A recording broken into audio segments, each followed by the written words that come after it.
Seguimos estudiando la Biblia con Mateo capítulo 20. Vamos a encontrar en los primeros versículos la parábola de los obreros de la viña. Aquí nos cuenta el relato que el Señor Jesús compara el reino de los cielos con un padre de familia que busca obreros para su viña.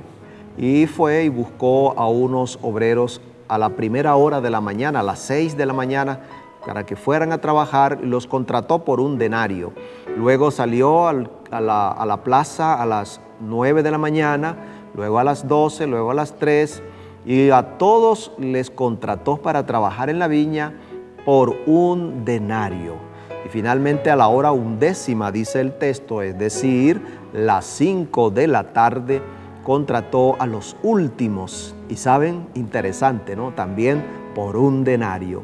Así que al final del día, aquellos que trabajaron todo el día estaban en la expectativa del pago, y cuando vieron que el Señor, el padre de familia, el dueño de la viña, pagó un denario al que trabajó en la última hora, pues ellos dijeron, bueno, esto está interesante.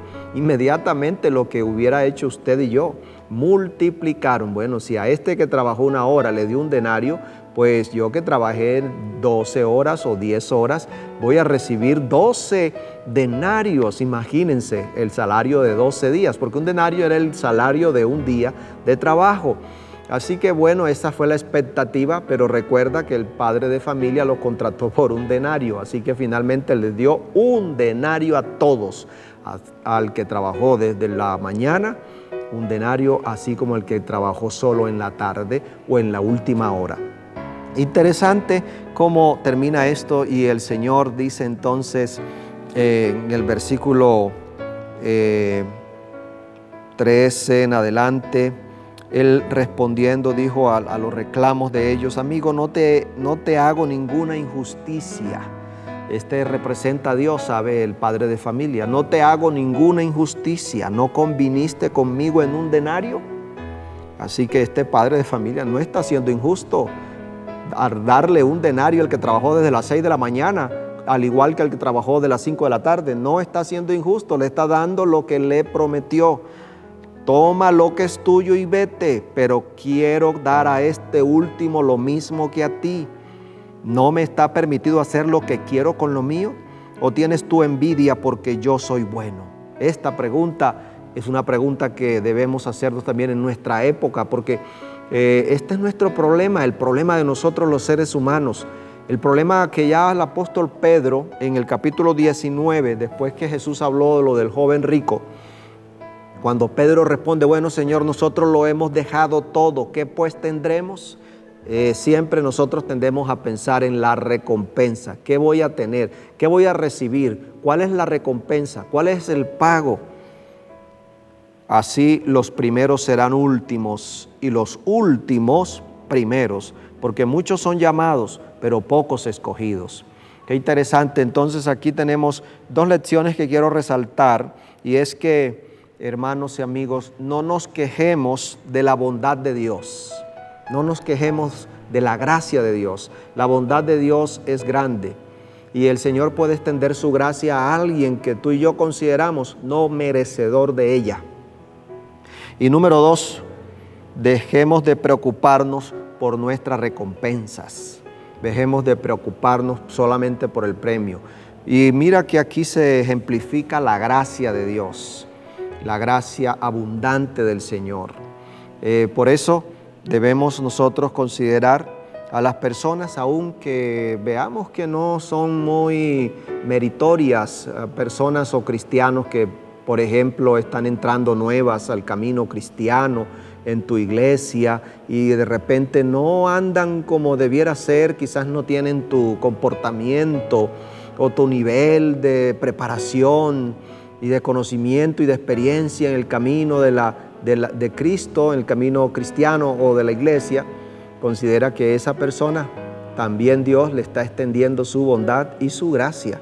Y aquí dice que por eso los primeros serán últimos, porque aunque llegues primero, pero si tienes la preocupación solamente por la recompensa y además se queja de la bondad de Dios, pues será último, es decir, no entrará al reino de Dios. Eso es lo que quiere decir el texto, así que es un asunto muy delicado al cual nosotros debemos tener mucho cuidado. Ahora, en los siguientes textos encontramos que Jesús anuncia por tercera vez su muerte, versículo 17 y hasta el 19. Otra vez Jesús anuncia su muerte a los discípulos, pero ellos no lo captaban, estaban enceguecidos por la recompensa, mirando a ver quién iba a ser el primero, pensando en un reino terrenal, en la gloria de la tierra, y por eso no se daban cuenta de lo que les venía encima, que era la muerte de Cristo. Y luego sigue el versículo 20 en adelante la petición de Santiago y de Juan. Entonces se le acercó la madre de los hijos de Zebedeo con sus hijos, postrándose ante él y pidiéndole algo.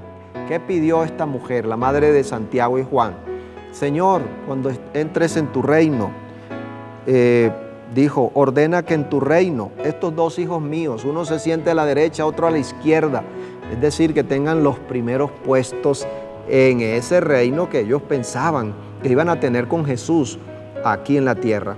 Pero ya todos sabemos que Jesús vino a establecer un reino eterno y celestial. Así que ella hizo esta petición mirando los textos de Mateo 27:56, comparándolo con Marcos 15:40, se determina que esta mujer se llamaba Salomé. Salomé, una de las que estuvo allí al pie de la cruz, una de las mujeres que fue a embalsamar el cuerpo de Jesús en la tumba, Salomé.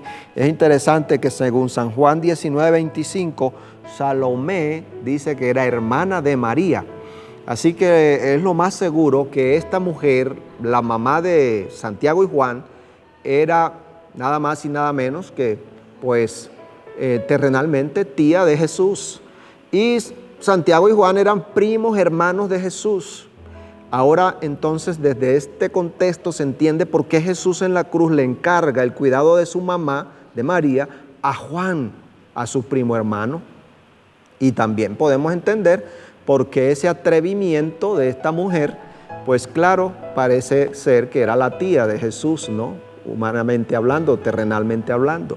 Y ellos eran los primos hermanos. Entonces se consideraría que, pues claro, se esperaba que estuvieran allí al lado de Jesús en los principales cargos.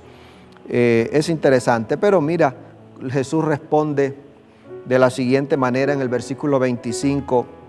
Entonces Jesús llamándolos dijo a los discípulos, sabéis que los gobernantes de las naciones se enseñorean de ellas y los que son grandes ejercen sobre ellas potestad, pero entre vosotros no será así, sino que el que quiera hacerse grande entre vosotros será vuestro servidor. Y aquí viene entonces lo que es reconocido como el líder siervo. Y el que quiera ser el primero entre vosotros será vuestro siervo, como el Hijo del Hombre que no vino para ser servido, sino para servir y dar su vida en rescate por todos. Y aquí entonces Dios hace el llamado a los discípulos y a nosotros en este tiempo. Y Él nos invita a que si nosotros queremos ser destacados en la tierra, en el mundo, en la sociedad, en la iglesia, en donde estemos, en donde trabajes, mira, entonces tienes que ser siervo. ¿Y qué significa ser siervo? Significa ser un esclavo prácticamente de los demás en el servicio, en el deseo de ayudar, en el de colaborar.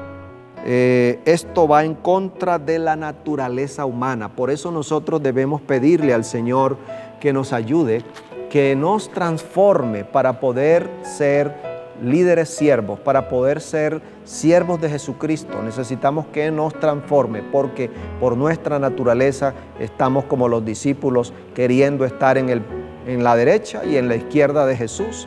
Queremos estar en los primeros puestos, queremos tener reconocimiento, queremos que nos aplaudan, queremos que nos reconozcan, pero no estamos pensando en el servicio abnegado. Así que el Señor nos transforme y nos ayude para que seamos verdaderos siervos de Jesucristo. Amigos y amigas, queremos terminar con una oración, esta reflexión. Te invito para que ores conmigo. Querido Dios, gracias te damos por tu amor. Gracias te damos, Señor, por tus enseñanzas. Gracias porque podemos ver en Mateo 20 la excelente bondad que tienes para con nosotros, tu gracia tan inmensa, tanto que no nos das lo que merecemos, sino que nos das lo que necesitamos. Alabado sea tu nombre, y en este día te pido que bendigas a cada persona que está viendo este video ahora. Ayúdale en su necesidad y que todos nos unamos en el deseo de servir, ser siervos tuyos y así glorificar tu nombre. Te lo pedimos en el nombre de Jesús. Amén.